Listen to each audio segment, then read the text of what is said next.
Hi friends, இன்றைக்கி tea கடையில் பண்ணுற இனிப்பு போண்டா பற்றி பார்க்கலாம்.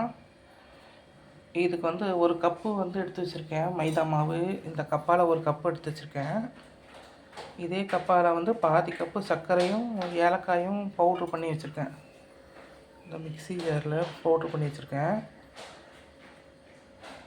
பாதி போட்டிங்கன்னா இனிப்பு அதிகமாக தான் இருக்கும். நீங்கள் கம்மி பண்ணி போடுறதாலும் போட்டுக்கோங்க. நான் பாதி போட்டிருக்கேன். ஒரு கப்பு மைதாவுக்கு பாதி கப்பு சர்க்கரை, ஏலக்காய்.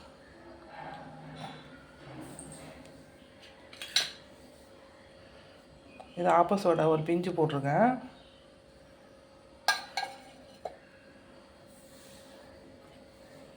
சால்ட்டு ஒரு அரை ஸ்பூன் சால்ட்டு.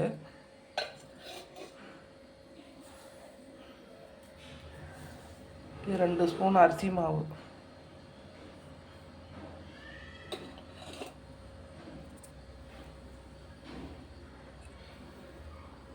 இது உடனே நம்ம செய்ய போகிறோம். அதனால் ரவையை நான் முன்னாடியே ஊற வச்சுட்டேன்.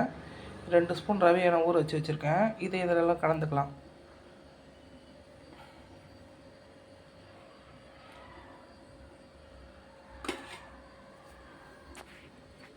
இது கலக்கிறதுக்கு தேவையான அளவு அரை கிளாஸ் பால் கொஞ்சம் கொஞ்சமாக ஊற்றி மிக்ஸ் பண்ணிக்கோங்க.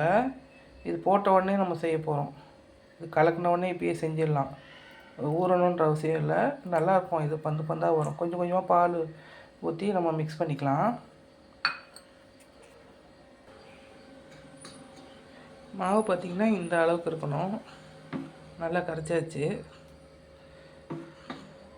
இப்போ சின்ன குழிக்கரண்டியை போட்டு வச்சுருக்கேன். இதை நம்ம எடுத்து டைரெக்டாக எண்ணெயில் ஊற்றிக்கலாம்.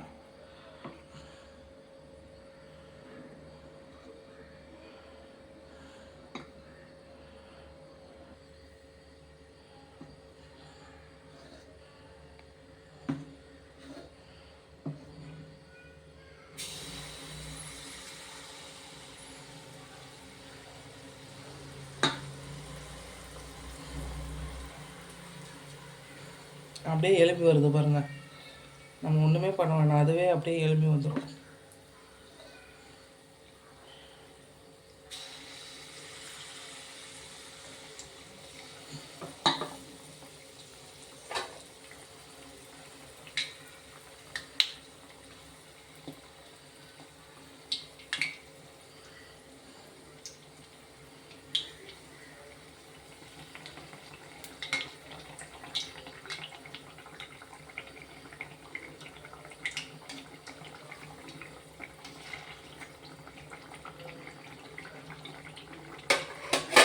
ஸ்லோவிலே வேகட்டுங்க. அப்போ தான் உள்ளெல்லாம் நல்லா வேகும். ஸ்பீடில் போட்டோம்னா வெளியில் மட்டும் வெந்திருக்கும், உள்ளே வேகாமல் இருக்கும். அதனால் ஸ்லோவிலே பாருங்கள். அடுப்பு சிம்மில் தான் இருக்குது. ஸ்லோவிலே வேகட்டும்.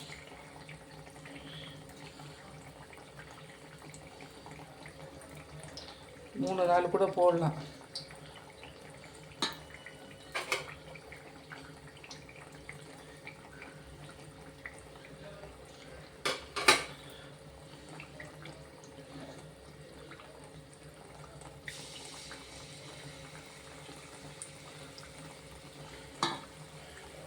அப்படியே பந்த மாதிரி எழுப்பி வந்துடும். இது ஒரு வாட்டி செஞ்சு பாருங்கள். நல்லாயிருக்கும், டேஸ்ட்டாக இருக்கும். லேயராக இருக்கும். உள்ளுக்குள்ளே பால்லாம் ஊற்றிக்கனால நல்லா டேஸ்ட் நல்லாயிருக்கும். இந்த கலர் அளவு வரணுன்னா நம்ம எடுத்துடலாம்.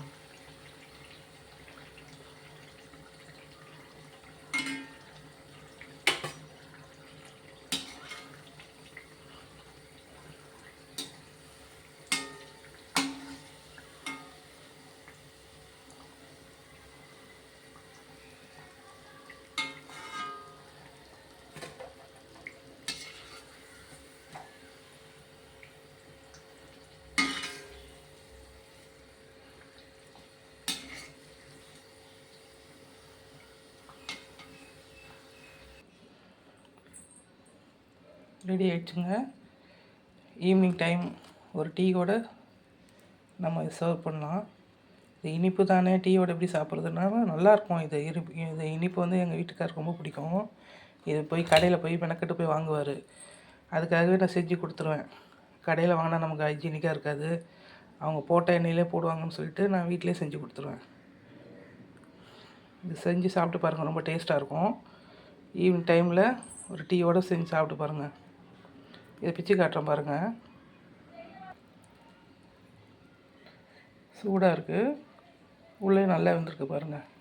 கொஞ்சம் ஸ்லோவிலே வச்சு வைக்கணும், லேயராக நல்லாயிருக்கும், சாப்பிட்றதுக்கு ரொம்ப டேஸ்டியாக இருக்கும். இது மாதிரி ஒரு வாட்டி செஞ்சு சாப்பிட்டு பாருங்கள். வீடியோ பிடிச்சா லைக் பண்ணுங்கள், ஷேர் பண்ணுங்கள், சப்ஸ்கிரைப் பண்ணுங்கள்.